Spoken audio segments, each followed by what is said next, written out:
tá dando início aqui a mais um episódio. A gente está chegando no 30º episódio. Para mim é muito especial, né? A gente está alcançando essa marca de um projeto que a gente começou de uma maneira despretensiosa, mas com o propósito de trazer pessoas, né? Assim, pessoas do nosso ambiente, nossa comunidade, pessoas que fizeram parte de alguma forma da minha vida, ou como ídolo às vezes, uma referência. Eu acho que eu já tive a oportunidade de falar com muita gente e, de certa forma, também espalhar uma mensagem, principalmente positiva, né, desses grandes mestres da vida. E recebo aqui mais um cara, para mim especial, um amigo, um companheiro aqui, um parceiro, inclusive, aqui do projeto, né, um dos professores aqui, junto comigo.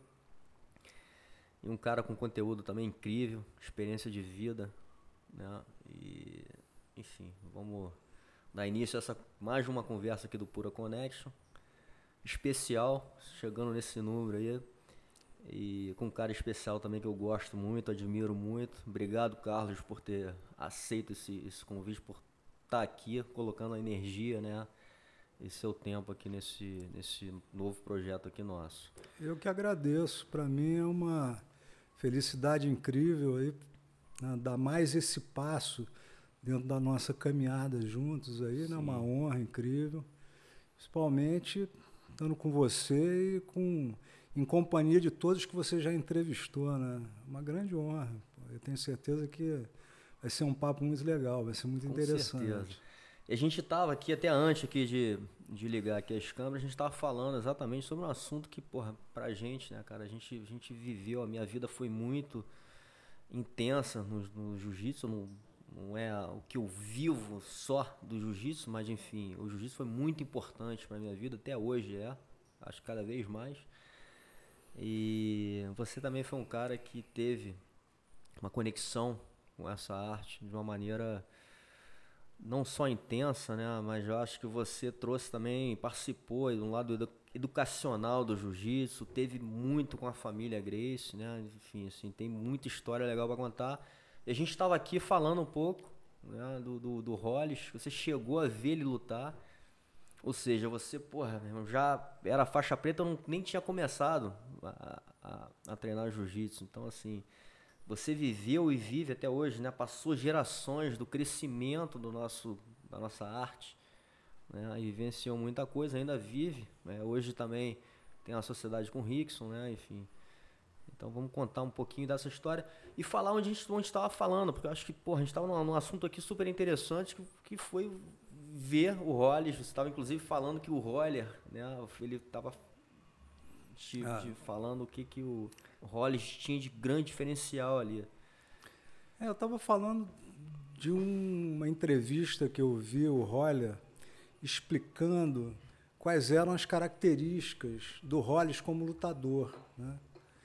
E ele falou de uma rapidez de raciocínio, uma rapidez de reação, né, que era incomum. E isso fazia com que ele, com 70 quilos, né, lutasse com caras de 20, 30 quilos mais pesados que ele e vencesse todas as lutas, né?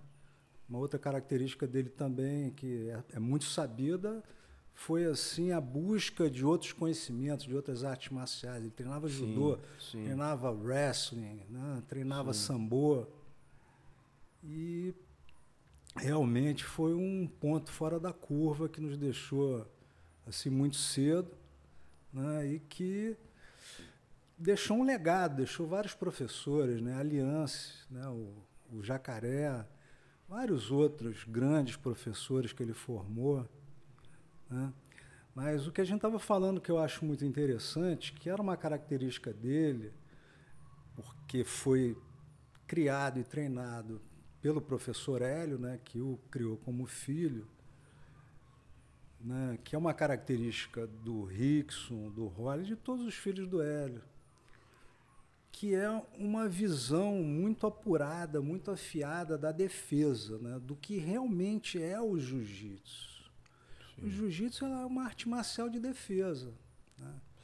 E a gente estava conversando aqui sobre a questão que se coloca várias vezes sobre, né, o desenvolvimento do esporte jiu-jitsu. que é vigorosíssimo, é maravilhoso, foi uma coisa que projetou a arte marcial para o globo, né? Para 90 países, qualquer país que você vai hoje, você leva seu kimono, você vai achar uma academia para treinar, né? De alguém que veio da linhagem da família Gracie, ou de algum aluno da família Gracie. E isso realmente, né, desenvolveu o jiu-jitsu como esporte. Sim. Né? E é muito interessante, né, o trabalho que vem se fazendo, o Rickson à frente da federação, da Jiu-Jitsu Global Federation, de resgate, né, do jiu-jitsu enquanto arte marcial. Sim. Né? E o ponto de partida, né, dessa retomada, né, é a defesa. Não é só a defesa pessoal. A defesa pessoal, ela é uma prática e uma didática, né, onde você mostra para o seu aluno a força que ele não sabe que tinha. Ele começa a sentir a força, né, das alavancas, da distribuição de peso, da conexão correta, alinhada com a base. E isso vai dando a ele a confiança e o entendimento de que ele consegue sobreviver, que ele consegue se defender de qualquer situação de uma agressão física. Mesmo uma pessoa mais pesada, maior, mais jovem, né? As técnicas de defesa do jiu-jitsu te permitem isso, né? Eu sempre digo que o jiu-jitsu não é uma arte marcial que você aprende para bater nos outros. É uma arte marcial que você aprende para não apanhar de ninguém. Sim. E esse objetivo, ele é plenamente atingível para qualquer pessoa, né? Sim. E isso, né, eu acho que nisso reside a grande força do jiu-jitsu, que está sendo, né, tá sendo cultivada aqui na Pura, está sendo cultivada pela Rickson Academy, a plataforma educacional do Rickson, né, foi lançada há um mês, que você encontra na Gracie Muay Thai, que tem essa essência, né, da escola do professor Hélio, própria Gracie Barra, própria Aliança, né? Mas o próprio Fábio, né? Eu fiz o curso com ele, ele fala da importância, né? Principalmente para os alunos que estão entrando, né? Um cara que acho que as técnicas de defesa pessoal é a maneira mais simples de você mostrar, né? Entender esse mundo complexo do jiu-jitsu, né? O cara começa a ter esse entendimento, como você falou, né? O entendimento de encontrar uma maneira, né? Ali de entender a conexão, de entender as alavancas, né? E gerar essa força, às vezes que você não tem noção, né? Pegar um adversário mais pesado, às vezes mais técnico, você conseguir se defender de certas situações. Acho que você começa a entender que para agredir com eficiência, você tem que alinhar uma série de elementos que só um profissional com muito treino consegue. Sim. Né? Muita prática, coisa e tal, para dar um nocaute, para, né, pegar aí uma pessoa e finalizar ela rápido, sem muita resistência. Agora, para você se defender, para você evitar que alguém te machuque, que alguém te domine, que alguém te controle, né, você tem uma série de recursos. Recursos que não dependem da força, que não dependem assim da rapidez, que não dependem da agressividade, né? Sim. E essa eu acho que é a grande beleza, né, da arte marcial que está sendo ensinada em várias escolas hoje, esse renascimento, né?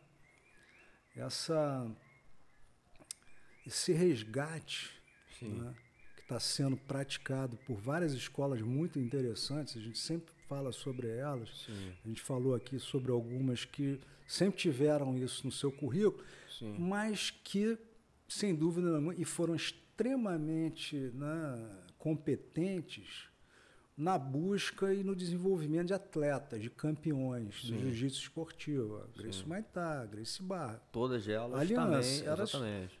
São as melhores. Aí tem os spin-offs, né? Tem o Checkmate, tem a Atos, tem as que saíram dessas escolas, né? Sim.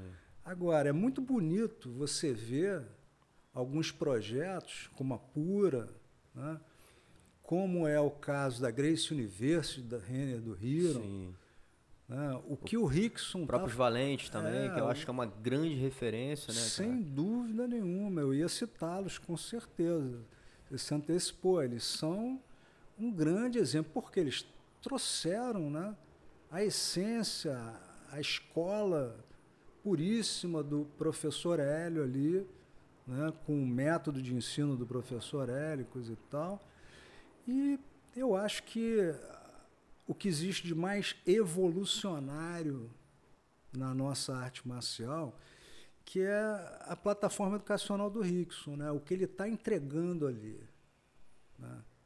O que ele está entregando ali é uma didática, é uma maneira, primeiro, de você entender, de você aprender, de você entender, né, essa essência, esses elementos que você precisa entender e praticar para se defender, né? Sim. E a forma como isso pode ser obtido, pode ser aprendido, pode ser treinado, pode ser ensinado de uma maneira extremamente simples, porque a genialidade, né, ela reside na simplicidade. Sim. Essa que é a beleza da genialidade do Rickson, né? Quando ele chega e explica que para toda posição, você tem nas técnicas e nas posições os manuais, os passos, né? 1, 2, 3, 4, 5, 1, 2, 3, 1, 2, 3, 4. Mas você tem, né, a partir da perspectiva do Rickson, determinados conceitos e princípios que você encontra em todo momento no jiu-jitsu, em todas as técnicas, em todas as práticas, que é a base, a distribuição de peso e a conexão. Quando você começa a entender isso, né, e aí é interessante, porque não adianta. Interessante, né? Quando ele viu que eu estava querendo dar aula, né, alguns anos atrás, eu trabalhando com ele, e a gente trabalhando para preservar o legado dele e transmitir, comunicar o legado dele, eu falei, pô, mestre, eu faço há 40 anos jiu-jitsu, sempre competi quando era muito garoto, e, né, sempre pratiquei, porque faz parte da minha vida isso, mas agora eu quero dar aula. Ele falou, beleza, então vem aqui me dar uma aula, né? Como eu tinha trabalhado com ele no Self-Defense Unit para, né, produzir aquele conteúdo que é o currículo essencial do professor Hélio, aquele livro Gracie Jiu-Jitsu, mais atualizado, né, com uma releitura do Rickson, onde ele aborda esses conceitos para todas aquelas técnicas essenciais, que são chamadas de defesa pessoal, mas são o jiu-jitsu básico Gracie, né? Sim. Porque você vê, naquele índice ali do livro, você vai ver todas as defesas em pé pela frente, todas as defesas em pé por trás, né? O agressor vindo por trás, todas as defesas de arma, faca, revólver e bastão, corrente. E aí você tem 4 capítulos que são todas as posições básicas do jiu-jitsu. São todas as posições de controle, saída, finalização, escapada dos 100 quilos, da montada, das costas e da guarda. Sim. Tá? E tem um elemento interessante ali que ele coloca também, que eu acho bem interessante, quando você fala até em atualizado, é a coisa do stress, né? Assim, quando ele faz, quando o adversário está colocando um pouco mais de pressão, né?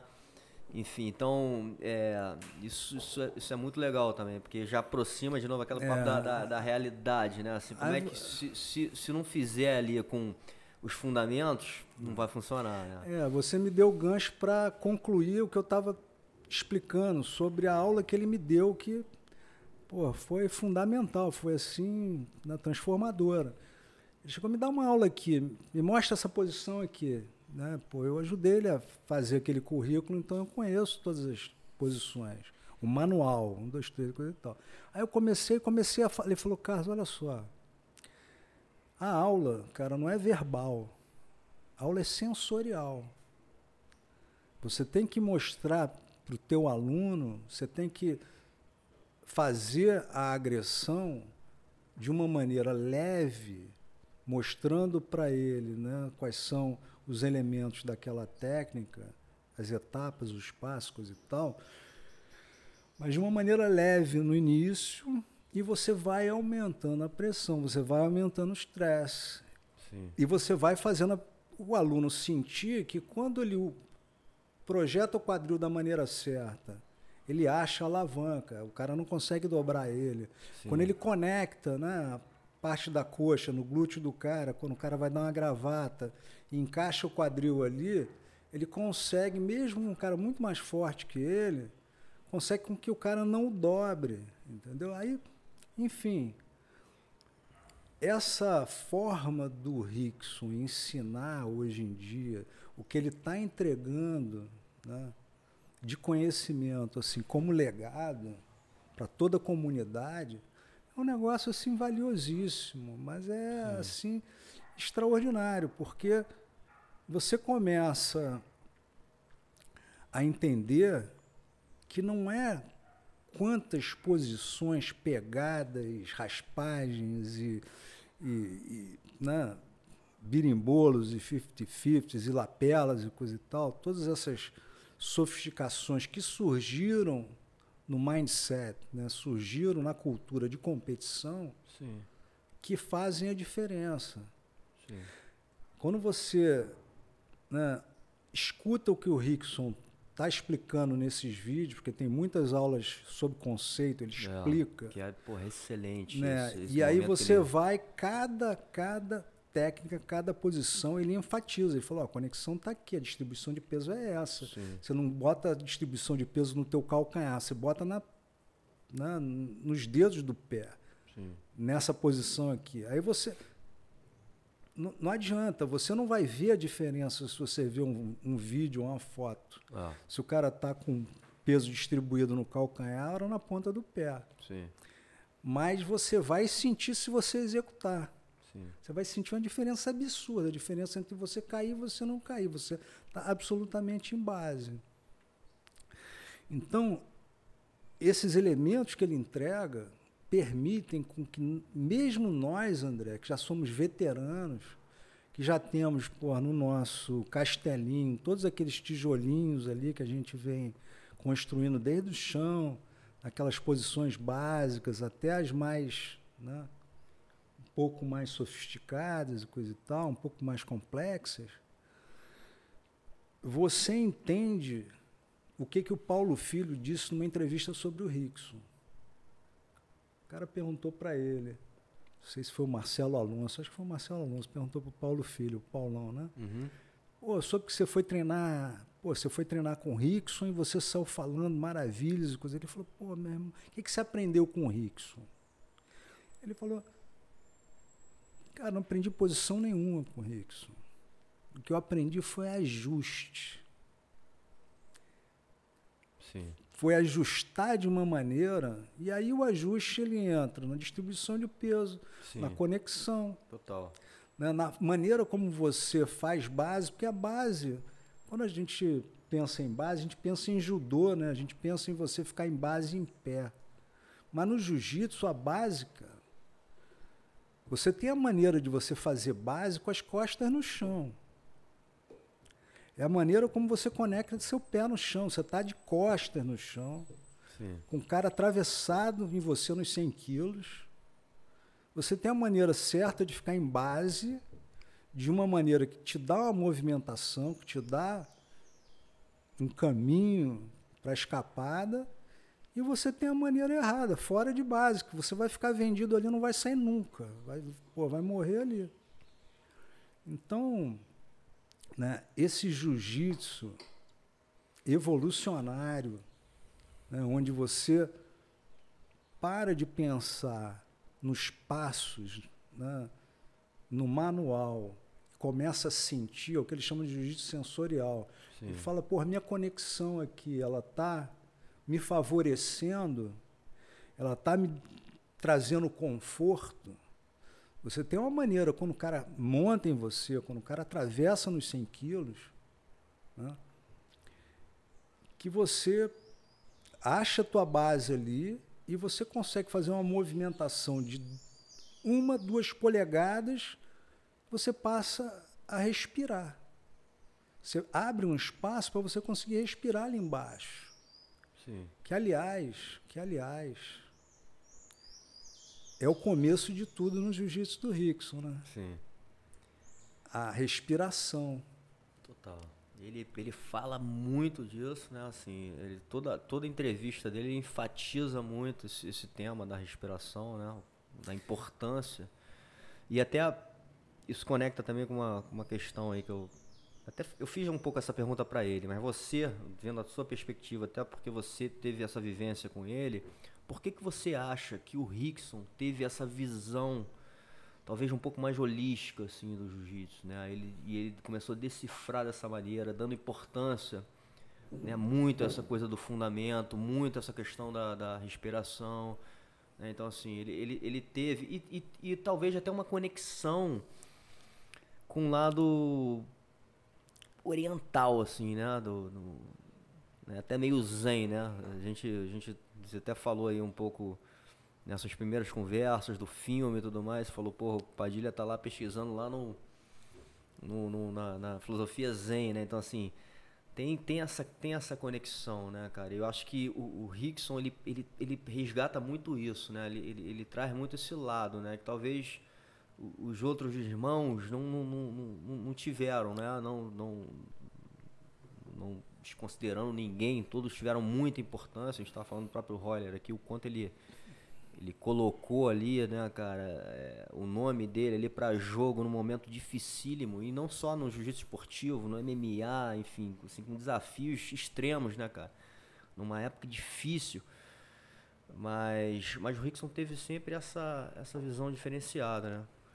Cara, o Rickson, ele é uma pessoa, assim, muito diferenciada em termos de inteligência, né, cara? De, assim, acuidade mental. E ele entendeu, né, que o preparo físico... Ele fala disso. Ele fala sobre os processos, né? Uma das coisas mais interessantes que eu acho, assim, na história do Rickson foi o que levou ele a focar no jiu-jitsu, a se propor a ser um profissional, lutador, e super importante isso, desde o início. Essa que é uma das grandes diferenças dele, e professor, porque as coisas aconteceram ao mesmo tempo. Foi o amor, cara, o amor que ele tinha pelo pai, né? O encantamento ali, pô, o exemplo que ele tinha do pai, que ele dizia muito forte. Ele falou, pô, eu via que eu chegar com um boletim em casa com boas notas, meu pai ficava feliz e coisa e tal, mas se eu ganhasse uma luta, meu pai ficava muito mais feliz. E aquilo motivou ele, meu irmão, a ser o melhor que ele podia ser. E aí é uma coisa muito interessante, porque isso, né, nesse ponto, ele mesmo diz, eu parei de estudar e fui me dedicar. Sim. Só que aí, meu amigo, aqueles mistérios, porra, né, da humanidade, do ser humano, da genética, né, do meio ambiente, né? O Rickson, ele sempre, né, teve uma curiosidade e sempre teve, assim, uma busca de teste, né? Uma busca de teste, de desafio, que é uma coisa dele, né? E isso foi levando ele a trilhar o caminho que ele trilhou. Então, ele diz que quando ele tinha 13 anos, ele na academia tomou um sufoco, tomou uma gravata, né? Ficou sufocado e bateu. Ele conta essa história e bateu. Conversa, né? E aí a gente vê aquela coisa que, né, é bem característica, né? É o desafio que te faz forte, meu irmão. Sim. É derrota que não é só, né, o êxito que vai, pô, te formar o campeão. São os desafios que ele enfrenta. Aí ele pediu para os irmãos dele enrolarem ele no tapete no verão. E ficava ali, né, aprendendo a respirar. Ele começou a entender que a manutenção da calma numa situação de desconforto era o caminho da sobrevivência, né? Sim. E aí ele, num determinado momento, parece que a tia Margarida, que é a mãe dele, que, né, apresentou yoga para ele, e ele, o Orlando Cane, e aí ele teve a grande felicidade de cruzar a vida dele com o Orlando Cane, numa época que ele era, né, ele era assim o mito do jiu-jitsu, semideus do jiu-jitsu, treinava o Marcelo também, que era o wingman dele, que era o braço direito dele. Aliás, que foi quem nos conectou, Marcelo, meu irmão. Ah, é? Marcelo, eu sou padrinho do Kilman, do filho dele. Legal. Amigo dele desde os 13 anos de idade. E foi o Marcelo que me conectou com o Rickson. A gente ficou amigo primeiro, assim, socialmente, coisa e tal. Eu já tinha treinado muito tempo no CAS, treinado na Gama Filho, né? Enfim, eles treinaram muito com Orlando Cane. E o Orlando Cane ensinou para ele a questão da respiração. E ele entendeu que a respiração, né, era uma ferramenta para ele, como lutador, como atleta, que ia fazer toda a diferença dele.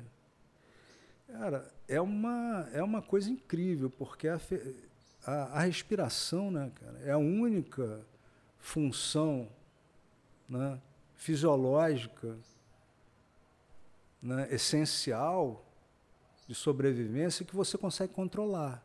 Você não consegue controlar teu batimento cardíaco, né? Você não consegue controlar sua digestão, né?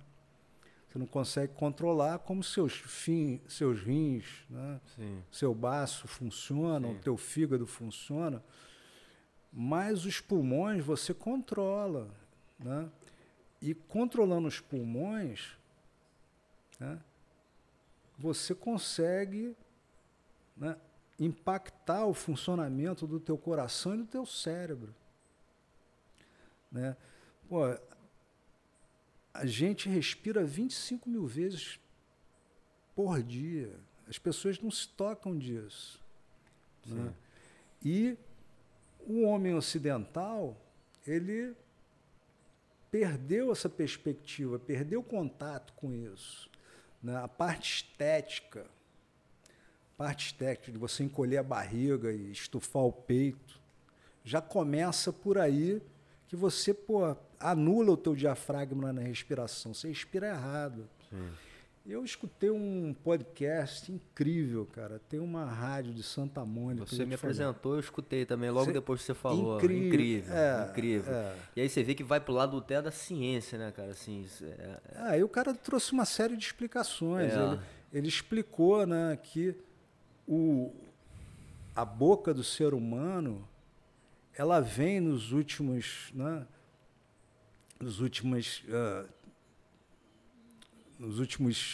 500 anos, ela vem diminuindo. Por isso que a gente tem que tirar os sisos. Sim. Aí o cara pergunta para mim, mas por que você acha? Por uma questão muito simples.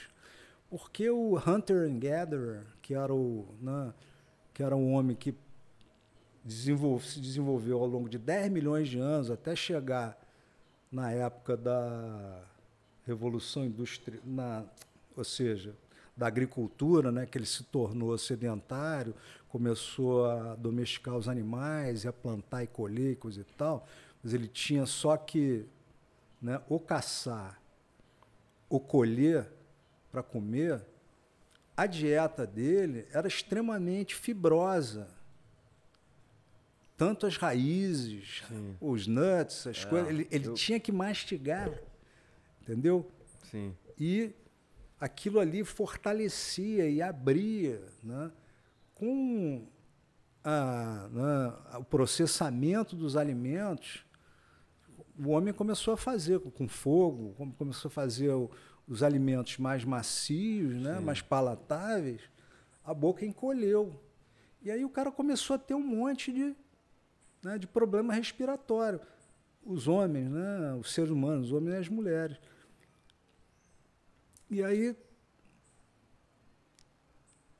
né, veio a Revolução Industrial, processamento dos alimentos, uma facilidade muito grande para você, né? Sim. Ingerir Você não precisa caçar mais, carboidratos, chega fácil para gorduras, coisa você, e tal. né? Enfim. Aí- E o Kanye, só desculpa, só porque você está falando desse. O Kanye fala muito que a gente também perde um pouco esse lado, nosso lado instintivo, né? Que é do sentir, que é mais do animal, né? A gente começa a ir para um lado aí, como você está falando, né, cara? Quando os alimentos já chegam prontos para você, você não precisa ir mais caçar. Todas essas facilidades, né, que o humano foi criando para si, foi gerando num outro lado, né, nosso lado mais animal, a gente foi perdendo algumas coisas. Né? Voltando para o Rickson e para o Kanye, né? Toda a bioginástica do Orlando Kanye, ela é toda fundamentada em artes marciais milenares, Sim. né? Yoga, Tai Chi Chuan, que ele fala Kempo, muito também, Kempo. e principalmente artes marciais inspiradas nos animais e nos movimentos e nas respirações dos animais. Sim. Do gorila, pô, do cavalo. Né? E isso, né, realmente, né, proporcionou essa busca, esse entendimento, essa prática, proporcionou ao Rickson, né, uma coisa que é muito visível assim para quem, né, tem a iniciação, para quem, né, tem uma vida de busca de entendimento das artes marciais. É a frieza dele, meu irmão. É o que ele diz, cara. Pô, o medo, ele é teu amigo, ele é teu companheiro. Eu tenho medo. Sim. Eu rio quando o cara fala para mim que, pô, não tem medo de nada. Eu tenho medo de tudo. Faz parte da tua inteligência ainda, né? É óbvio. O medo, ele te auxilia, ele te mostra onde é que você não deve enfiar a mão, meu irmão. Agora, o controle desse medo, ele começa pela respiração. Sim. E é essa, cara, a grande conexão do jiu-jitsu, né, que o Rickson está propondo agora com a vida fora do tatame. É quando ele diz, fala, olha só, teu inimigo, cara, ele não vai vir com um pedaço de pau na esquina, sacou? Não vai ser um cara que vai, pô, te dar um soco na cara por conta de nada. Isso provavelmente vai acontecer nunca na tua vida. Sim. Vai ser um e-mail, sabe, com um problema sério, sim, vai ser um problema de saúde, vai ser um problema financeiro, vai ser, sabe, um desafio assim que você não, nem imagina, né, que vai vir eletronicamente às vezes, entendeu? Isso é fenomenal, cara, pelo seguinte, né? Até eu tá lembrando da conversa que eu tive com o Vinícius Anthony também. Ele fala muito isso. Ele fala assim, cara, as armas de hoje, né? Os desafios de hoje não são os mesmos de antigamente, né? Antigamente o nego tinha que treinar a lutar com uma espada, né? Um arco e flecha, enfim. E a gente vai evoluindo, né? Hoje os grandes inimigos, como você tá falando, e o Rickson falou isso muito durante a pandemia, né, cara? A gente tava, porra... todo mundo ali não entendendo o que estava acontecendo. Não, né, é um vírus, né, cara? O grande e, inimigo da humanidade hoje. Eu falei isso também com o Kanye, com o mestre Kanye, sobre, cara, o quanto isso abalou emocionalmente as pessoas. Tive uma conversa aqui meio off aqui também com o doutor, que ele falou, cara, os índices de suicídio, né, e de pessoas com depressão, que já eram e aí a gente pode já era um problema sério, já era um problema que tava vindo, se agudizaram amplificou absurdamente. Então, assim, hoje é muito legal isso, porque assim, hoje acho que nosso grande inimigo é exatamente, né, E é aí que reside, né, a grande contribuição do legado do Rickson para a humanidade, cara, porque através de práticas simples, que são até extremamente lúdicas, sim, você vê na forma como ele apresenta elas com a Cássia, com a esposa dele, que está sendo uma grande parceira dele, né, sempre foi, há mais de 20 anos, mas nessa pandemia e no desenvolvimento da plataforma, né, isso ocasionou, né?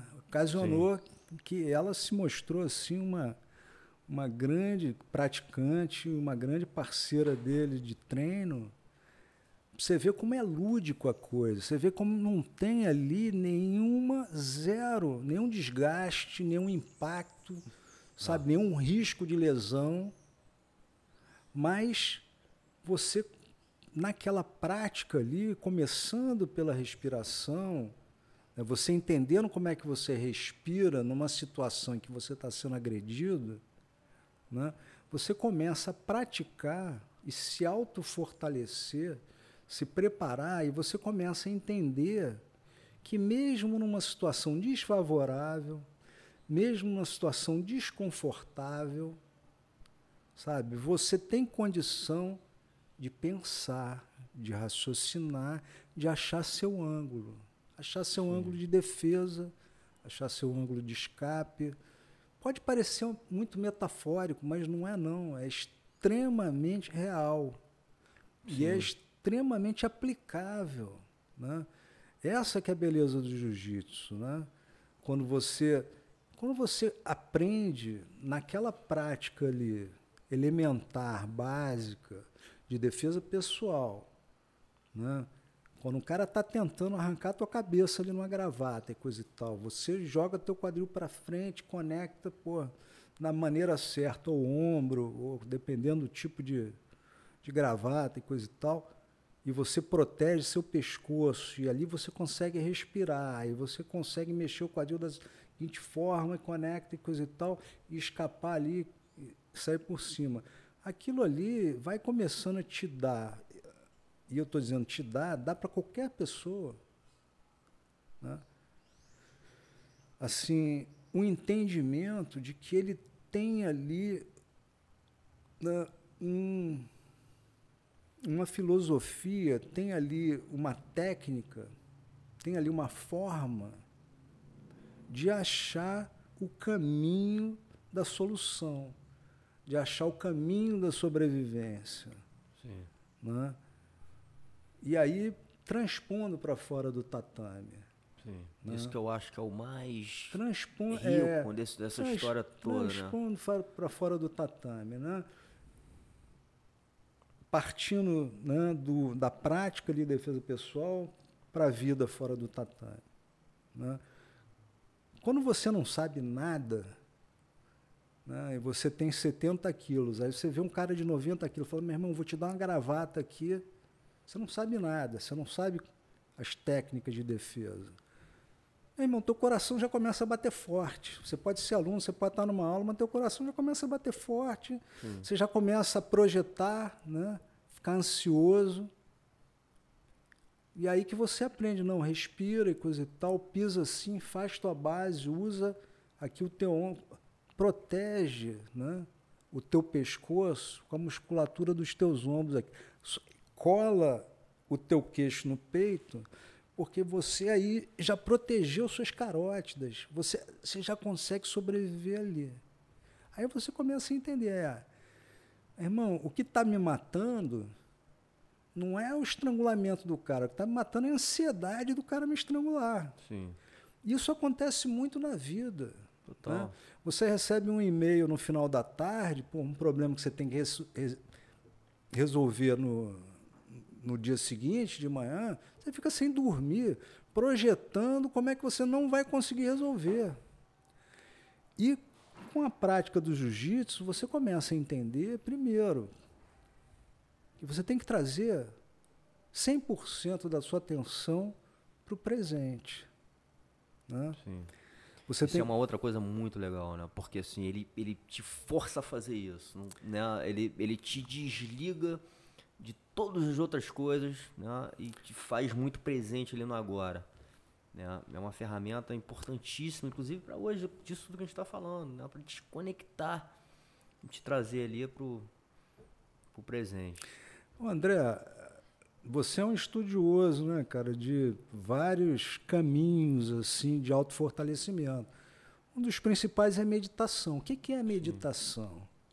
A meditação é você treinar a mente para bloquear as projeções de futuro que te trazem ansiedade e os elementos negativos do passado que te trazem culpa, né? Isso aí o budismo fala. Sim. Né? Hoje tem uma técnica muito difundida no mundo inteiro, principalmente nos Estados Unidos, que é extremamente eficiente, extremamente simples. É o mindfulness. Que é o mindfulness. Sim. Que é você trazer... Né? Dito isso, meu irmão, eu comecei a entender o valor, né, e os benefícios do jiu-jitsu, porque quando você vai treinar, cara, se você não trouxer a tua atenção e teu foco 100% para aquele momento, você não vai conseguir, né, se defender, você não vai conseguir atacar, você não vai conseguir treinar. Sim. Né? Sim. Isso num nível assim um pouco mais elevado, onde você já tem um sparring, onde você já tem um randori, onde você já vai ter uns treinos, né? Os caras mais que já são voltados para competição, para luta e coisa e tal, coisa e tal. Agora vamos colocar isso no contexto de uma pessoa que não é lutadora, não é atleta. Vou te dar um exemplo. Passei um mês agora com a minha filha, né? Lá em João Pessoa. E, né, como eu venho a seu convite aqui, com muita satisfação, né, desenvolvendo um trabalho aqui de dar defesa pessoal para mulheres, né? Sim. Falei, filha, você não quer fazer? Ela, quero, pai, coisa e tal. Comecei a, né, praticar com ela 2, 3 vezes por semana. E não sabia ali qual seria o interesse dela. Ela adorou e se dedicava àquilo ali, e eu via, né, nela também, como nas alunas aqui do Pura, aquele brilho nos olhos, né, cara, de no final do treino, porque você passa ali 1 hora, né, onde a pessoa tira todas as outras preocupações da cabeça, porque ela tem, para ela fazer a base certa, distribuir o peso de maneira certa, achar a conexão, começar a achar a alavanca, onde é que está a força dela. E em cada técnica, né, técnica de defesa pessoal, e a gente faz, eu até aprendi com você várias posições assim que são, né, originárias da yoga, que eu fico fazendo a movimentação com ela, que também favorecem essa concentração, essa trazida do foco para o presente. Né? O que é isso? Isso é um estado meditativo. Isso é um estado meditativo em movimento. É o que o Rickson fala, Carlos, eu nunca conseguia fazer meditação, sabe, transcendental, por exemplo, que é um mantra que você fica falando. Tem várias técnicas de meditação, né? Mas eu nunca consegui fazer esse tipo de meditação, ou respiração, ou transcendental, com mantra e coisa e tal. A minha meditação sempre foi um estado meditativo em movimento. E aí eu comecei a entender. O Cani fala disso, né? E o Cani falou que viu o Rickson, né, entrar num estado meditativo em movimento. Exato. Ele conta esse episódio, né, muito interessante, que ele inclusive chorou, emocionado. Sim. Que o Rickson estava fazendo um exercício, aí ele recebeu um telefonema, chamaram ele e falou, Rickson, continua fazendo aí, coisa e tal, que eu tenho que atender o telefone. Ele falou que atendeu, falou uns 5 minutos, quando voltou, viu que o Rickson estava fazendo uma movimentação e deixou o Rickson fazer, falou que o Rickson ficou 2 horas ali, ele chamou algumas vezes o Rickson não ouviu, porque ele estava tão focado ali, estava num estado meditativo em movimento. E aí, rapaz, eu assim aprendi por uma dessas oportunidades, essas coisas que eu falo que não existe coincidência, né? Com o Zé Padilha que vem desenvolvendo, né, o filme, o projeto do filme sobre a vida do Rickson e sobre a vida do Maeda, do Mitsui Maeda, né? Desde 2010. E ele usou, os roteiros ele escreveu um roteiro, né, que agora ele está transformando em 2, separando a vida dos 2, mas ele usou como referência filosófica para contar a história do Mitsui Maeda e do Rickson como convergência, um livro de um monge zen budista do século XV, chamado Takuan Sorro, né? O nome do livro é The Unfettered Mind, né? A Mente Inabalável. Sim. E são cartas, né, que o monge budista escreveu sobre a esgrima japonesa. Não é sobre jiu-jitsu, nem sobre esgrima japonesa. E são aquela linguagem assim, sugestiva, né? Não é nada muito claro, sim, mas que você começa a entender que o auge, né? O auge assim, do artista marcial, do estado de excelência do artista marcial, está nessa capacidade de trazer a sua atenção 100% para o seu corpo naquele momento. A mente, ele não existe esse processo de raciocínio que o cara, pensa. Se você pensar, você já atrasou, o cara já cortou sua cabeça mesmo. Entendeu? E aí a gente volta à entrevista do Roller sobre o Hollis e o Rickson, sobre a rapidez dos dois, sim, que era o que eles tinham em comum, né? Uma rapidez de raciocínio que ela não é cognitiva. Ela não é cognitiva. Ela é um reflexo. Ela é uma... Né? Sim. Ela é um sentido. É o que o Rickson diz. Irmão, o meu jiu-jitsu, o jiu-jitsu que eu estou deixando como legado, ele é sensorial. Ele não é físico. Ele não é intelectual, ele não é cognitivo, ele é sensorial. A pessoa sente, né? E foi isso que eles, através da prática, porque você só consegue chegar a esse ápice, né, de vigília e de, né, capacidade de sensibilidade que, né, passa por fora do raciocínio, com muita prática. É o caso, dos samurais, é o caso, né, dos monges budistas. Sim.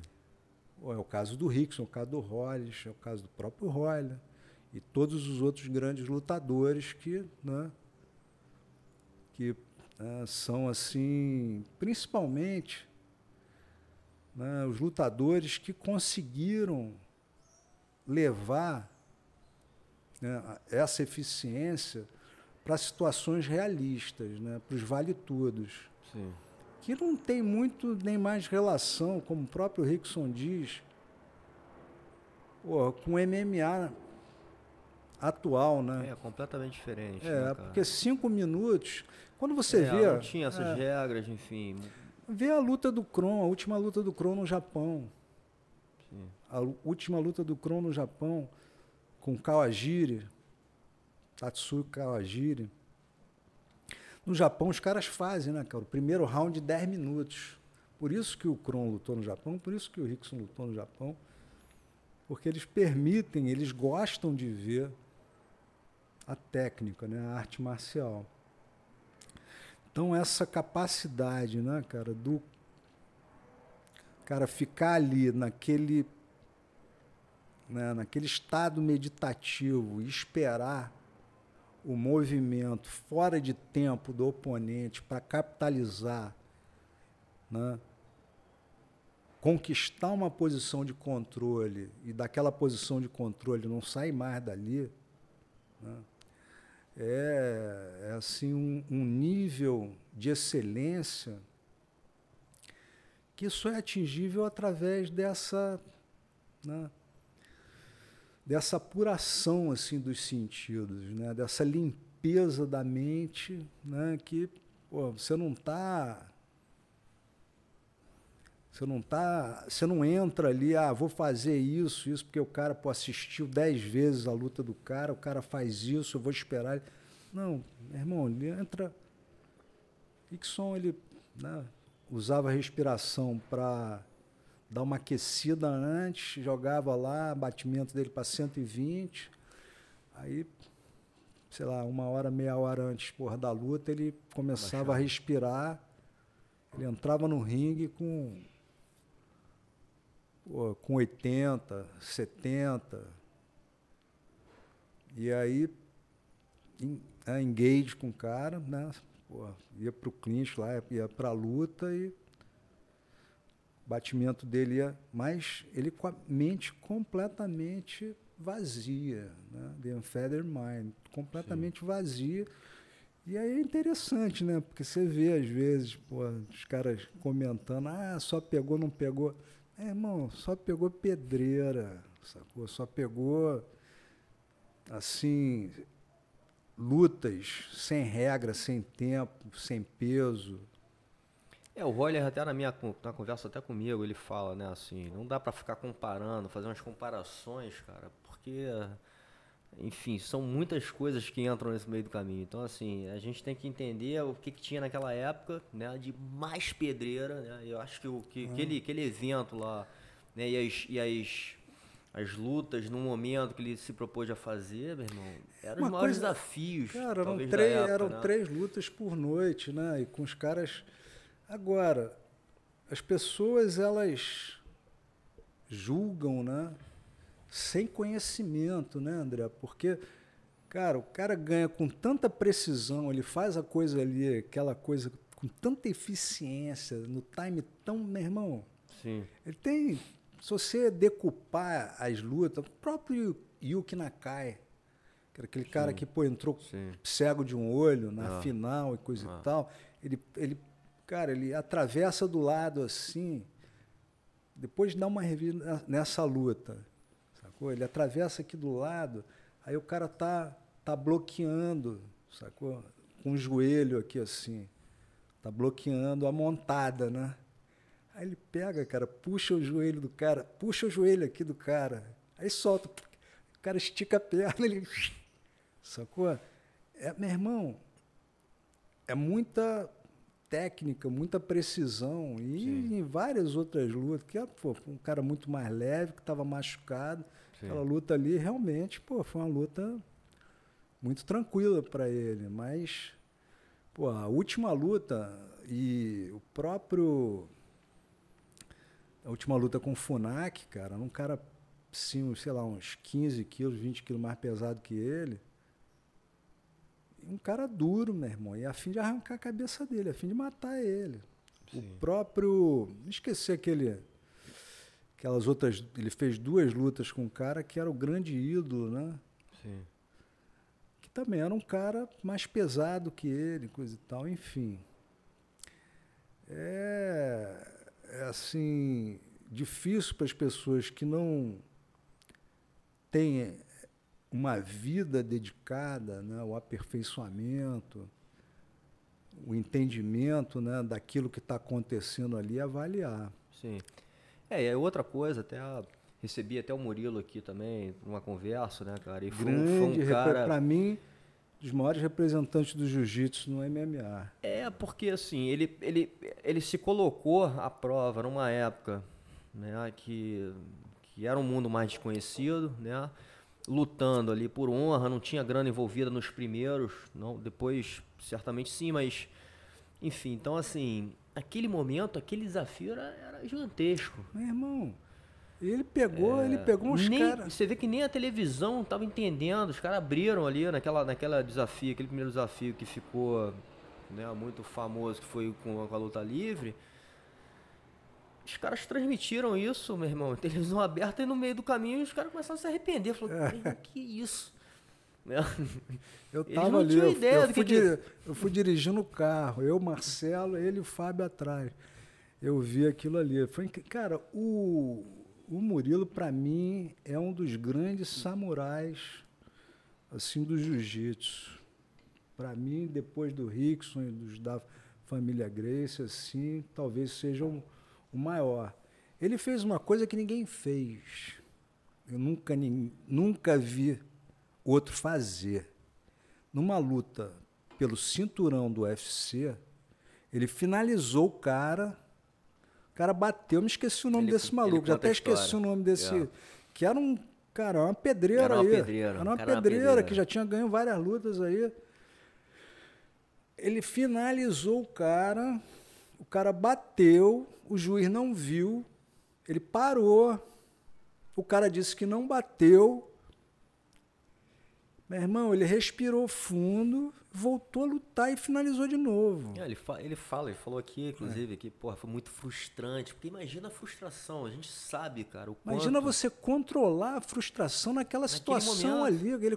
Meu irmão, ele ganhou o cinturão ali. Ele foi campeão do UFC ali, ele fez o cara bater, o cara duríssimo. Parece que tava tudo pro cara, assim, já aposta tava tudo pro cara. Assim. Duríssimo, cara. Me esqueci, vou me lembrar o nome desse maluco aí, pô. Cara, esse cara nem merece ter um nome lembrado, porque o cara que bate e diz que não bateu, o cara tem que ser mesmo expulso do esporte para a vida inteira.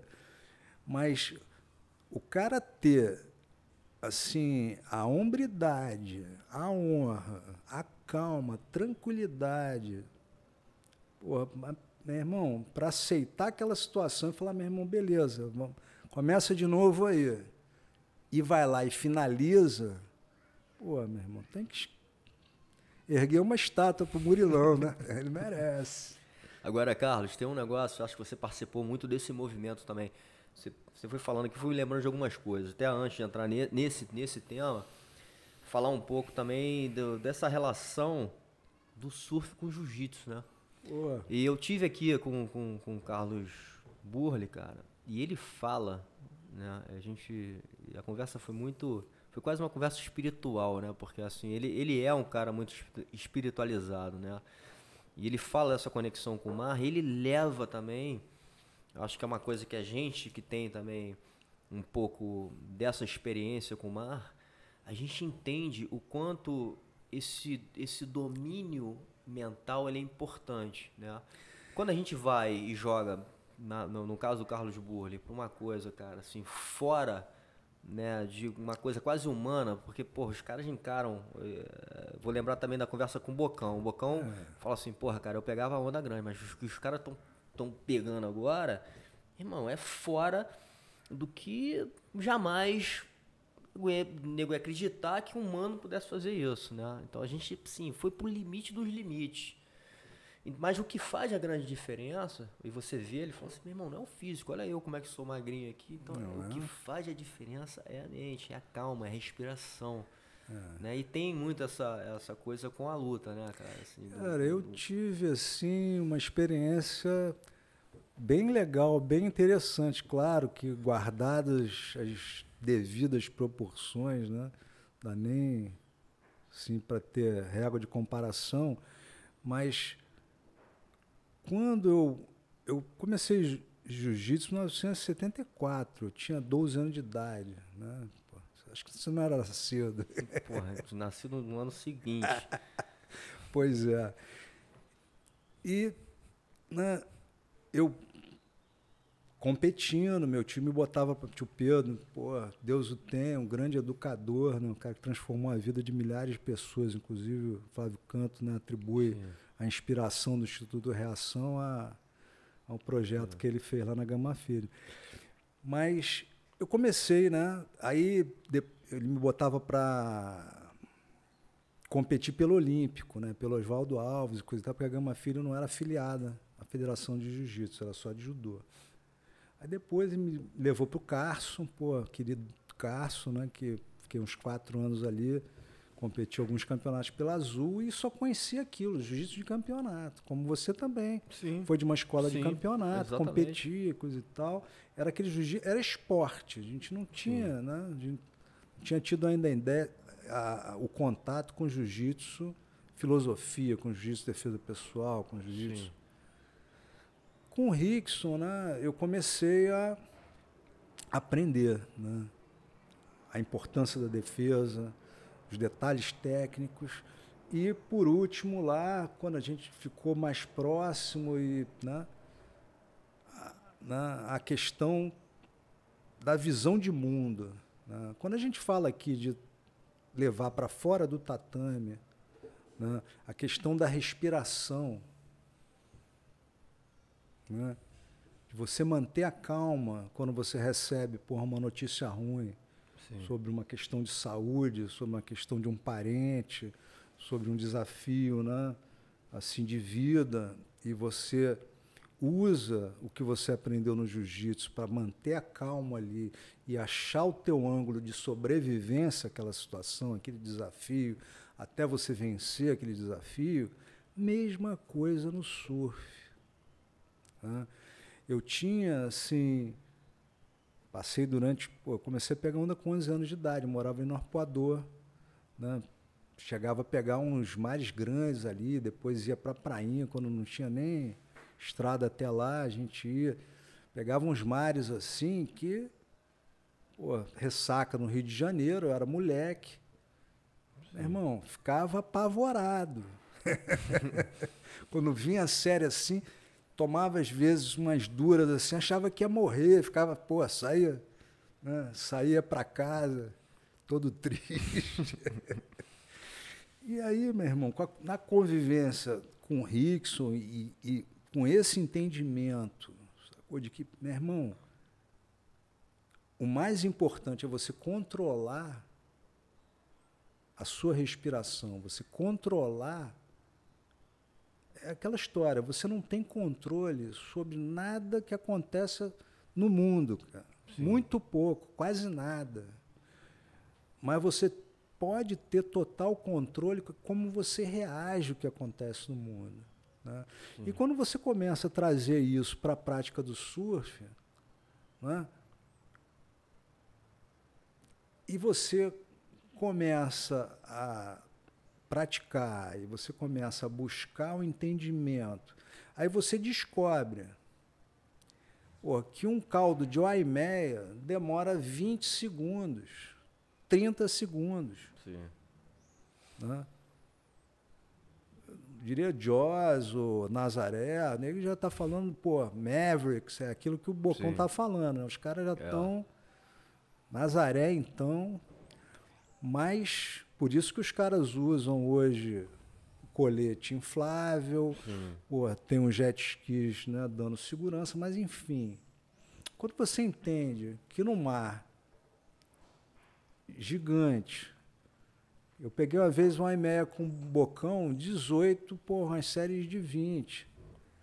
Que é uma EMEA tranquila, que não fecha a Bahia. Tem um canal ali, ele me ensinou. Falei, meu irmão, tu não pode fazer isso, senão a corrente leva para lá para o canto esquerdo. Sacou? Sempre entrando, junto a espuma aqui, saindo junto a espuma, não rema, no canal aqui achando que vai se dar bem, porque vai te jogar lá para o canto esquerdo, vai para quebra-coco. Aí, meu irmão, vai sair de helicóptero se conseguirem te salvar. Cara, você tá ali, não dá nem para comparar com o que os caras fazem, mas, para mim, 18, 20 pés, né, meu irmão, aquele volume d'água. Mas você, quando começa ali, fala, meu irmão, beleza, vê a séria. Você aprendeu já a usar toda a tua capacidade pulmonar. Você sabe que não adianta você ficar tentando encher teu pulmão inspirando. Para você encher bem teu pulmão, você tem que primeiro soltar. Então você aprende a técnica de respirar. Sim. Você aprende como usar toda a capacidade pulmonar. E você sabe que se você usar e mantiver a calma, você vai conseguir ficar um minuto ali, né? Fazer a pesca. Isso também mudou muito a minha performance, minha capacidade de pescar de mergulho. Mesma coisa. Entendeu? Que antigamente você ficava, né, excitado e coisa e tal, tua adrenalina, né? Consumia seu oxigênio. Te deixava... É todo um jogo de você o tempo inteiro tá cada vez se acalmando mais, se adaptando àquele ambiente, né? Você descendo com o peso do teu lastro, sacou?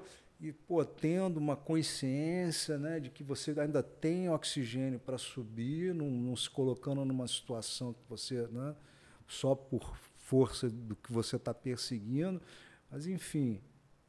No surf, né, que foi uma coisa que foi interessante, que eu aprendi com o Burley, com o Heraldo aqui na Barra, depois no Havaí, o tow-in, né, que te coloca numa outra dimensão, né, que te dá a segurança que o cara vai te resgatar. Sim. Mas você aprende e entende e começa a ser capaz, né? Você vê que vem uma série realmente grande, meu irmão, tá 15 pés, pô, meu irmão, um caldo chato, sacou? É um caldo de 20 segundos, 30 segundos, mas pô, eu fico 1 minuto sem respirar. Sim. Então, por que eu vou me apavorar? Aí você consegue aproveitar, você consegue pegar onda, você consegue enjoy, você consegue realmente...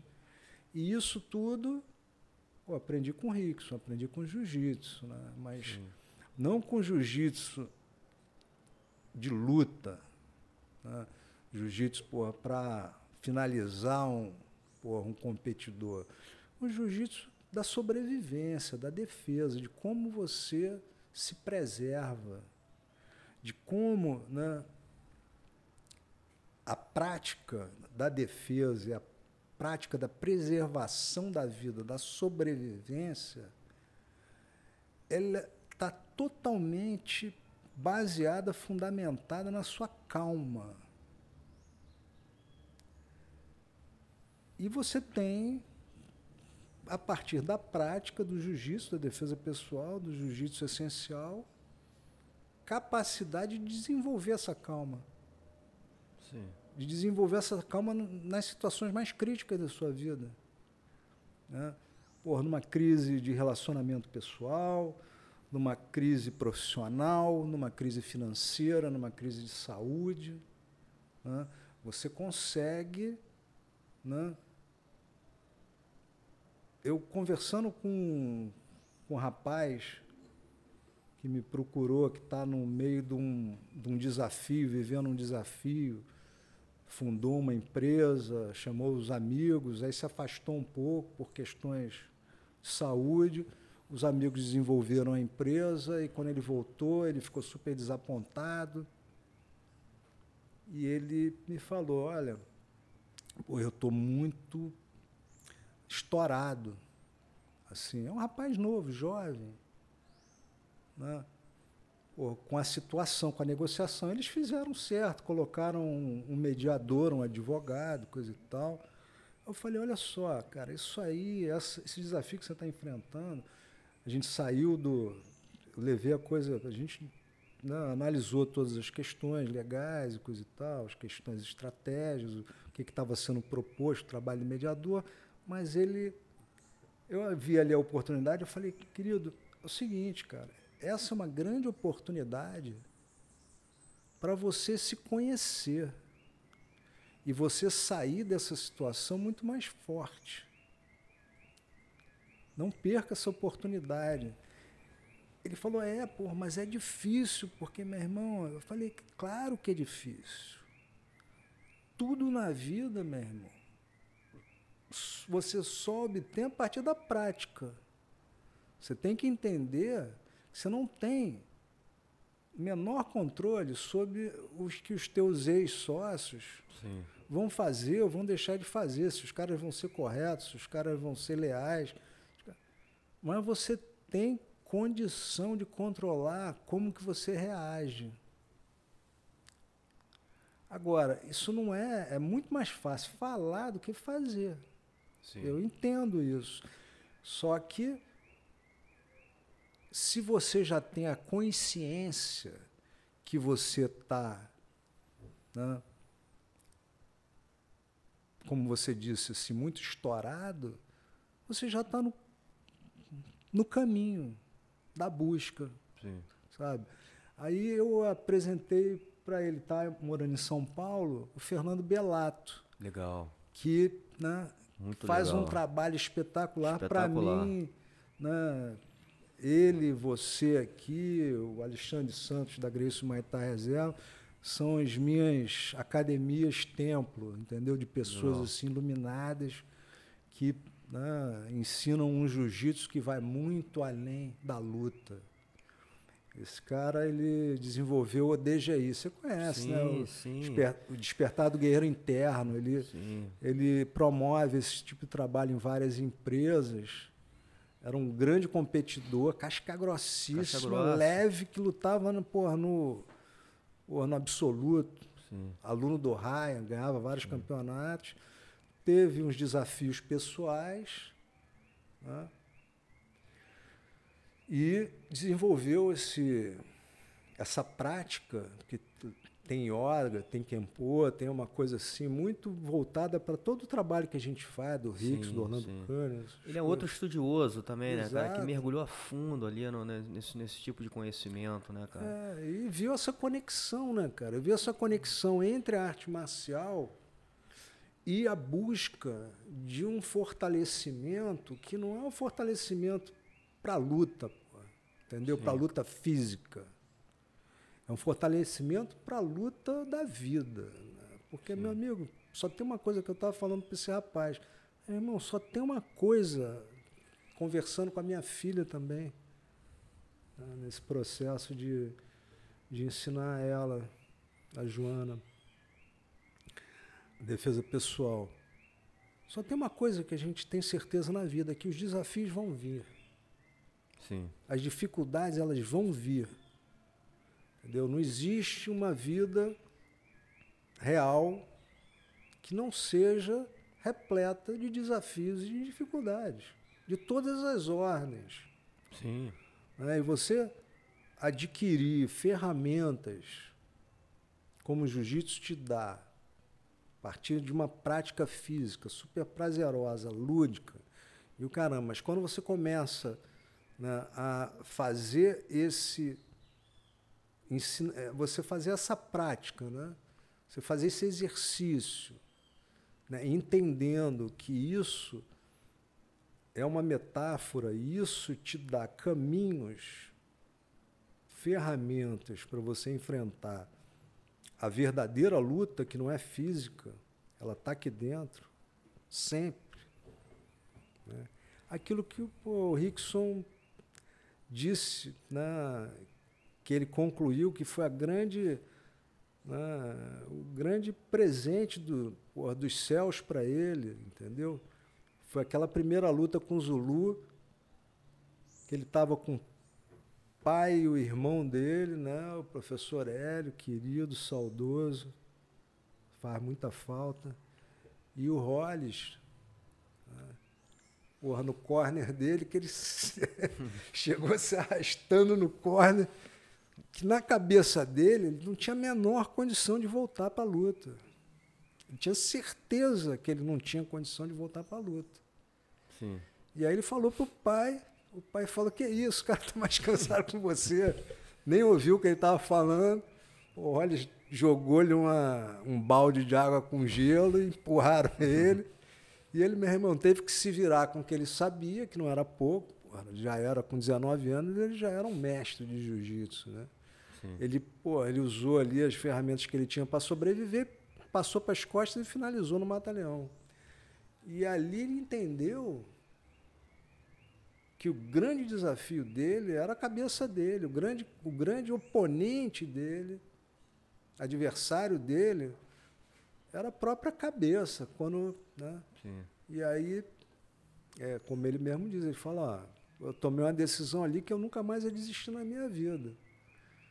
E você vê, né, como um momento de desafio, um momento de falta de esperança, né, transforma uma pessoa. Total.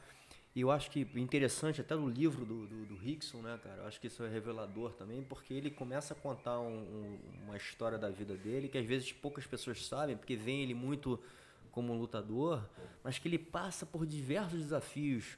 Inclusive, que conecta com aquela história que a gente estava falando, acho que o jiu-jitsu, eu pergunto isso a algumas pessoas, né? O jiu-jitsu teve muito essa relação numa época aqui, né, dos anos 70, 80, uma relação com surf, com os esportes radicais, voo livre, e que teve uma exposição com as drogas também, né?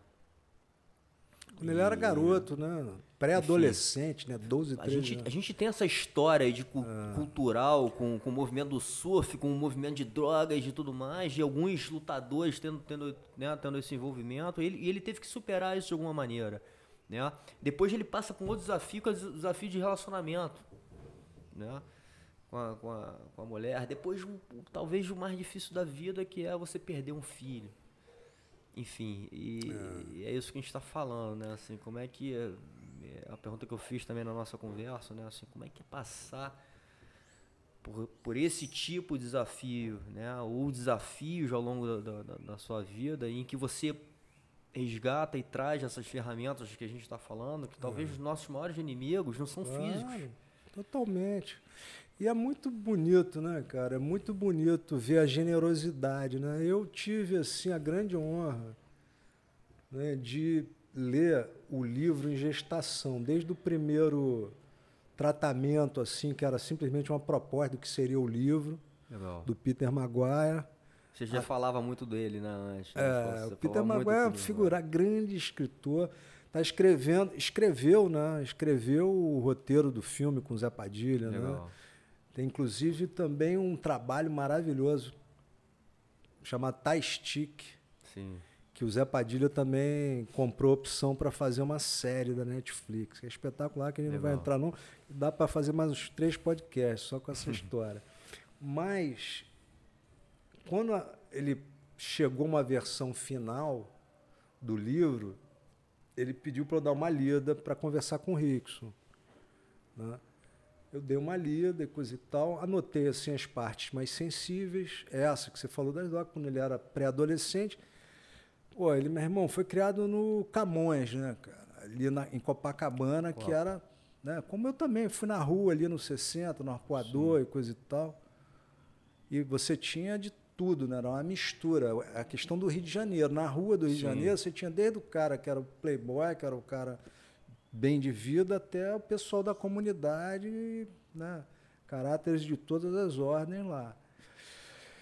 As questões, né, assim, mais sensíveis, eu anotei todas e conversei. Falei, Rickson, olha só, isso aqui, você tem que estar preparado, por exemplo, uma mídia sensacionalista desses websites que são clickbait, né, que ficam atrás de clique, de tráfego, com sensacionalismo, de pegar e usar uma manchete, entendeu? Distorcida com essas histórias. Ele falou, Carlos, irmão, essa altura da minha vida, eu não vou mentir, cara, sacou? Eu não vou esconder nada, eu quero... Né? Ele fala, né? Eu falei com ele agradecendo o livro. Aí ele falou, ele falou com o Biel também a mesma coisa. É a única história que eu tenho para contar, não tenho outra. Espero que goste, né? E aí tá expondo realmente uma história muito verdadeira, cara, né, cara? É linda a generosidade, porque isso não é uma... Ele não está contando isso, cara. Ou seja, ou ele não escondeu isso, ele não cortou isso para posar do cara perfeito. Exatamente. Sacou? Do cara que não erra. Do cara que não faz nada errado, que não passa por dificuldade, não passa por problemas, não enfrenta desafios e da maneira como ele enfrentou esses desafios. Então, a generosidade, né, foi o que eu falei para ele, a gente, conversando sobre, logo que o livro foi lançado, que foi assim, um sucesso, né, best-seller do New York Times, né, durante semanas, e um sucesso de crítica, de venda. E eu falei, mestre, sinceridade é a característica do grande artista. Entendeu? A sincere, né, é sincera em italiano, né? É o artista que fazia o santo e não botava cera, entendeu? Era um negócio assim limpo, entendeu? Transparente. E o que você entregou nessa biografia foi isso, foi sinceridade. Foi uma coisa assim que as pessoas leem e falam, meu irmão, é verdade, sabe? É verdade, isso aqui está cheio de verdade, está cheio de elementos humanos aqui, profundos, entendeu? Que me ensinam, de alguma forma, a lidar com os meus, sabe? Com os meus medos, com os meus desafios, com os meus problemas, de repente até a fazer paz com determinadas coisas do passado, né? O livro, né? Ele até brinca, às vezes, me pergunta para ele que ele tem um senso de humor sempre, né? Pô, ele, Rolly, os caras têm um senso de humor que, pô, é incrível. Ele fala, não, pô, foi o dinheiro. Não, meu irmão, última coisa, sacou? O Rickson, ele é um cara que, meu irmão, a vida dele é servir, por isso que ele está tão realizado, fazendo a plataforma, dando aula, entendeu? Pô, chegou a essa altura da vida, passou os últimos 10 anos dando seminário no mundo inteiro, entendeu? E ele entrega tudo que ele sabe, cara. Ele não esconde nada, há muitos anos. Teve época que quando ele era lutador de ponta, a aula dele era diferente. Ele dava aula para os alunos particulares dele e entregava sempre o que o aluno precisava. Sim. Muito mais como pessoa, para a pessoa se fortalecer como pessoa do que como lutador, né? E depois que ele se aposentou como lutador, ele, meu irmão, passou... Primeiro, ele chegou a um nível de sofisticação, né, e simplicidade na didática dele. Por que sofisticação? Porque, meu irmão, uma coisa é você, pega aqui, né, aí puxa, depois estica, faz isso, mexe para cá, mexe para lá. Isso é uma coisa. Agora, chegar e falar, meu irmão, sente aqui, você está em base, você está confortável. Pô, agora, se você botar o pé, se você mexer aqui, de mudar a distribuição de peso, você não se sente você não achou a alavanca aí. Então, os conceitos que ele, né, depurou, a forma como ele decupou a prática, né, do jiu-jitsu, a forma de ensinar, a forma de aprender e a forma de praticar o jiu-jitsu, ela é simples e genial, porque, irmão, você começa a perceber em todas as posições, seja de ataque, de defesa, onde é que está a sua base, onde é que está a sua distribuição de peso ideal, onde é que está a sua conexão e o alinhamento entre essas três que vai te dar a alavanca, que vai te dar a eficiência naquilo que você quer, sem você ter que usar a tua musculatura, sem que você ter que usar teu gás. Que você tem essa dependência, né, disso tudo, né? Cara, você tem, assim, a oportunidade de aprender e ver a coisa por esse ângulo. Sim. A partir dos conceitos.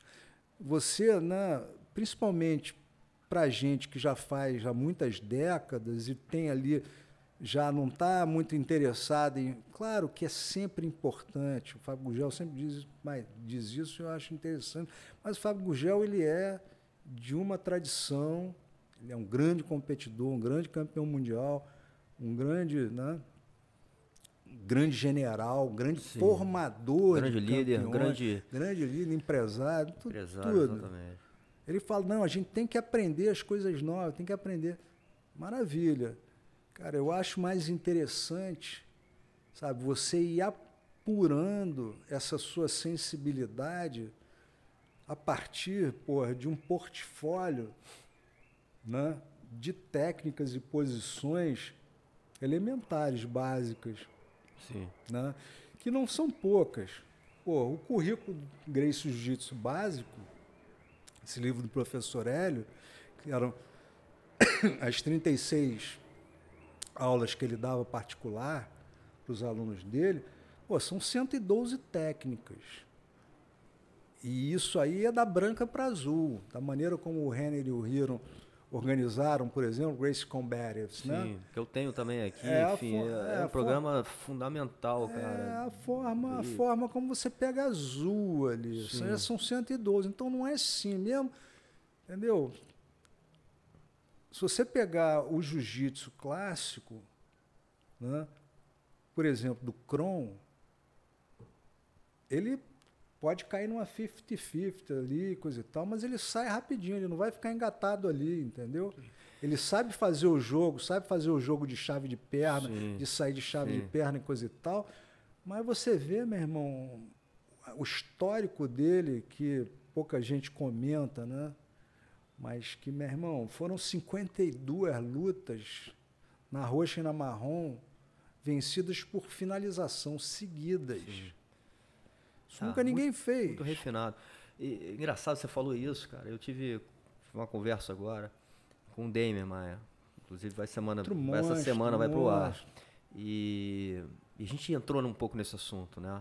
Porque eu acho que ele tem sido um grande representante do jiu-jitsu numa outra época que o MMA, na época do MMA, com mais regras, né? E em que ninguém é mais bobo, todo mundo treina jiu-jitsu, né? E ele foi um grande representante pra gente. Veio também de um background competitivo no jiu-jitsu, também, assim, teve foi campeão, enfim, de várias modalidades, inclusive, né, da DCC também, enfim, então é um cara competitivo, com mindset competitivo, mas que ele fala isso, né, ele fala, inclusive, que uma das belezas do jiu-jitsu, até na competição, é que a gente, de certa forma, consegue resolver alguns problemas que, quando a gente faz uma rápida comparação com algumas outras artes marciais, ele no caso fez do judô, eu tive aqui a conversa com o Vinícius, ele fala isso do karatê, que vão tirando algumas ferramentas, né? Ele fala, porra, quando o judô tira a queda, podendo dar uma baiana, uma queda de perna, ele fala assim, cara, a gente está eliminando uma eficiência, né, do negócio. Você sabe qual foi por quê, né? Ele fala que foi até uma questão política, né? Assim, que os caras do lado do leste europeu começou a ficar muito bom naquilo e os caras tiraram. Foi o seguinte, é uma curiosidade, né? Você tinha a União das Repúblicas Socialistas Soviéticas, era um país.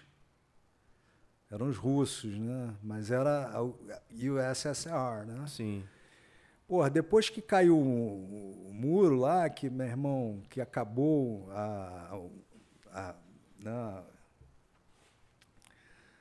união deles, pô, surgiram lá uma dúzia lá de países. Sim. E cada país com uma representação com time para ir para as Olimpíadas e para os campeonatos mundiais.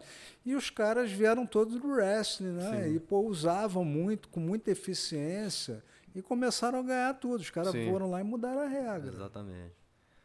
Ele fala, então ele comenta, ele fala assim, pô, o jiu-jitsu a gente tenta resolver. Ele usou até esse exemplo, me lembrou porque ele fala do 50-50. Ele falou assim, pô, você não vê mais no campeonato, já resolveram. Né? A gente deixou resolver esse problema, né? E ele é resolvido da maneira, de novo, voltando para os fundamentos, voltando para essa questão toda, né, da desconexão, conexão, distribuição de peso, alavanca, é isso que vai resolver no final, né, esses embrólios, né? O Rickson diz descascar a castanha, né? E esses caras que têm esse refinamento, né, e talvez até sensorial, porra, aí, meu irmão, transcende talvez qualquer tipo de técnica. Né? É um grande artista marcial, ele não é só um... E a federação acho que premiou ele fala isso também na nossa conversa. Foi. Ele é conhecido lá na Casa do Rio, cara super humilde, né? Cara, sim, meu irmão, é um grande artista marcial. E você vê os resultados dele, né? Porque você vê que ele tem um histórico no UFC muito bonito, né? Sim. Que ele, né, começou ganhando tudo no chão, aí começou na cultura do UFC, do MMA, começou a treinar muito trocação em pé e coisa ele fala isso, ele fala, pô, isso me fez, isso não foi muito bom. Afastou ele, né, daquilo, da essência dele. Sim. Levou ele até aquela luta com o Anderson Silva, né? Aí ele voltou para a essência dele, voltou para a eficiência dele. Sim. Pô, é bonito você ver isso, né? A cabeça aberta, né, meu irmão? Sim. Porque é onde, cara, o faixa preta se diferencia, né? Se o cara ele tem ali aquele caminho, tem aquela vaidade, tem aquele ego de achar que, meu irmão, ele tem aquele jeito dele, é com aquele jeito que ele vai resolver, ele fecha a porta de outras soluções, né? E o Demian é um cara, pô... E você vê que cai nessa conversa, né? Que você tem puxado muito, que ele fala hoje na escola dele, ele está... assim, colocando muita energia nesse negócio hoje como professor, né? E ele fala, cara, são os fundamentos. É defesa pessoal. É isso que é importante, de novo, principalmente para um aluno.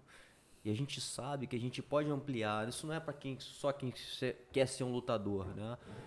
Mas para qualquer pessoa que possa ter acesso a essa ferramenta num nível além do dojo, né? Cara, é um movimento bonito que está acontecendo e só vai crescer. Não tem como andar para trás, entendeu? Você vê, por exemplo, o trabalho que o Luca Talla vem fazendo lá na Renzo Gracie, Upper West Side, né? Sim. Pô, tá com mais de 500 alunos lá e conseguiu recuperar tudo que ele perdeu, que a academia tinha perdido durante a pandemia. Pô, também é um cara, ele é um cara, tem uma ética de trabalho absurda, é um dos maiores talentos, das maiores cérebros, né, da indústria do jiu-jitsu. O que ele fez na academia desde o início ali? Ele tomou uma decisão muito inteligente. Ele faz 45 minutos de aula, onde ele faz 10 a 12 minutos de aquecimento, até dentro bem do protocolo da Gracie Barra, que é um aquecimento vigoroso, cheio de calistênica, ginástica, coisa e tal, e passa 2, 3 posições, e as pessoas, né, praticam aquelas 2, 3 posições ali, fazem uns drills, né? Sim. Aí acabou a aula, fica só quem quiser e quem já tiver tido, né, 2 meses de aula, ou seja, faixa branca 2 graus, acho que umas 60 aulas, alguma coisa assim. O cara pode fazer ali, ele faz 15 minutos de treino específico, que é o quê? Começa montado, ou começa nas costas, ou começa atravessado do lado, ou começa na guarda. Um treino parcial, né, específico. Mas só fica quem quer. Então, você tem todo um grupo de pessoas que aproveita e começam a ter os benefícios do jiu-jitsu, da atividade física, né? E começa a aprender as alavancas, começa a aprender as técnicas, começa, né? E tem um dos benefícios do jiu-jitsu, né, André, que é que você falou, além do estado meditativo em movimento, que você tem que trazer a tua atenção 100% para o presente, você tem um contato físico, né, meu amigo? Sim, essa é uma outra coisa. A pegada. Que é... E aí eu vou levar para uma outra conversa agora, você me lembrou de uma outra muito, muito atual também com o Alex Atala, né, que é um faixa preta de jiu-jitsu, às vezes, talvez nem todo mundo saiba, mas já é um faixa preta que leva isso, né, pro dia a dia dele. E levou durante a jornada de vida, de sucesso do cara, né? Porque, e ele fala dessa, a gente começa até a conversa falando muito dessa conexão humana, verdadeira, sincera, né? Que onde talvez você o jiu-jitsu traga. Né? Pô, ali em Manhattan, né, cara? Upper West Side é um dos leblons de Manhattan, tem vários, né? Pô, é um upscale, assim, é um lugar assim. Você encontra de tudo ali, cara. Você tem policial, você tem médico, você tem, né, executivos do mercado financeiro, você tem, meu irmão, de tudo ali. E tá todo mundo ali com seu kimono, pô, aperta a mão, olha no olho, né? Com uma cultura não de oponente, mas de training partner. Sim. Se ajudando nos drills. Sim, de troca, né? Aí ele conseguiu, né? Ele conseguiu preservar uma prática e um exercício do jiu-jitsu raiz mesmo, até de competição, com o que ele ensina, porque o Luca é um competidor e a equipe dele toda... Um excelente competidor. Né? Excelente campeão mundial, caramba. Sim. E a equipe dele toda é de competidores, mas ele com essa proximidade com o Rickson agora, que o Luca é o CEO da Jiu-Jitsu Global Federation, né? Sim, e foi o cara que, né, produziu o Self-Defense Unit, né, através da Geller, e foi o cara que construiu a Rickson Academy, com a equipe dele, né, coisa e tal, e, porra, muito próximo do Rickson agora tá, né, ele já vinha de uma escola, né, do Renzo e da Gracie, Carlinhos Gracie, de defesa pessoal, ele sabia tudo, coisa e tal, mas ele também está bebendo muito na fonte do Rickson, né? Sim. Então, ele, né, instituiu ali uma prática que é muito interessante, faz 45 minutos aquecimento drills, faz 15 minutos de treino específico, e aí quem quiser, Vai pro randori. meia hora de randori, meia hora de sparring, entendeu? De rola. Meu irmão, assim, vencedor, entendeu? Porque você começa a dar a oportunidade, quem quer praticar, sem lutar, Legal. que é o que o Rickson diz. Sim. Irmão, o que eu quero ensinar é a pessoa vencer sem lutar.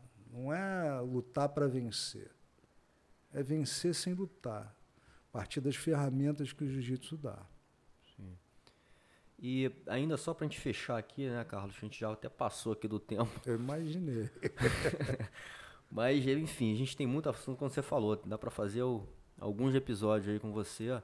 Mas só para a gente fechar aqui, que eu acho que você teve uma importância também grande aí, através da Gama Filho, né, e da sua família, né? Eu acho que...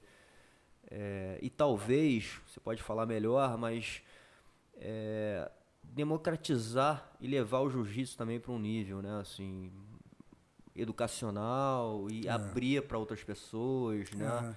Eu não, especificamente Pedro Gama Filho, né, meu tio querido, que foi o cara que me levou para o jiu-jitsu. Foi o cara que me levou para o judô com 4 anos de idade, com 12 anos me levou para treinar jiu-jitsu. Ele era apaixonado, ele organizava um treino, né? Os casca-grossos de várias artes marciais, na Shotokan, do Paulo Góes e do Inoki, ali no Leblon. Legal. Eles emprestavam um tatame e, meu irmão, o couro comia ali geral e eu, moleque, ia pra lá, adorava, ele me botava nos campeonatos. Mas ele fez, cara, além do que ele foi o grande dirigente, né, brasileiro, né, no desenvolvimento do judô. Em outros esportes também, atletismo, Sim. vôlei, ninguém sabe, mas o time da Atlântica Boa Vista saiu lá o Bebeto de Freitas e o Bernard Rasmas eram do time da Gama Filho. Legal. Quando o Braguinha resolveu a Atlântica Boa Vista. Enfim, ele fez Troféu Brasil. Gama Filho foi sob comando dele, assim, campeão 10 anos, mas ele fez primeiro intercâmbio com judô da Kodokan, japonês, do Brasil, e campeão mundial, Oswaldo Simões, tinham vários casca-grossa. O próprio Flávio Canto. Flávio Canto reconhece muito, né? Muito. Flávio muito, Canto fala muito dele. Que é um medalhista olímpico e o Instituto Reação na Rocinha, o embrião foi um projeto do tio Pedro que começou na Vila Olímpica, lá de Jacarepaguá, que conseguiu patrocínio uma época do Mamerindos, era uma escolinha de judô, de jiu-jitsu, de natação e de futebol para crianças que só precisavam entregar o boletim. E aí ele chamou o Júlio, que, né, fez, na época era Gama Filho, depois virou GF Team. Sim. Né? Fez um time de competição muito forte, isso nos anos 90, se eu não me engano, se eu não estiver enganado. Né? E com Pinduca fez a primeira cadeira de jiu-jitsu numa escola de educação física, né? Que lá na Gama Filho era uma das escolas de educação física mais respeitadas, né? Mais consideradas do Brasil. Isso aí foi o tio Pedro, que Deus o tenha, saudoso aí, um grande nome, um grande educador, um cara que transformou a vida de milhares de jovens. Não foi só no judô e no jiu-jitsu, não. Foram em vários esportes. Legal. É isso. Boa, Carlos. Obrigado mais uma vez, cara. Assim, é uma honra muito grande receber aqui, trocar um pouco, né, sobre, enfim, essas verdades e essas experiências da sua vida. Falar um pouco do mestre também, toda essa conexão que você tem com ele hoje, né, também envolvido com todos esses projetos. Enfim, e grato por você estar aqui comigo também no Projeto Pura. me ajudando. Pô, é uma honra, e a gente meu sempre irmão. trocando, tentando evoluir, tentando trazer prazer. ferramentas, enfim. Obrigado, irmão. É uma honra, meu irmão. É um prazer. Eu que te agradeço. Pô, muito obrigado. Show.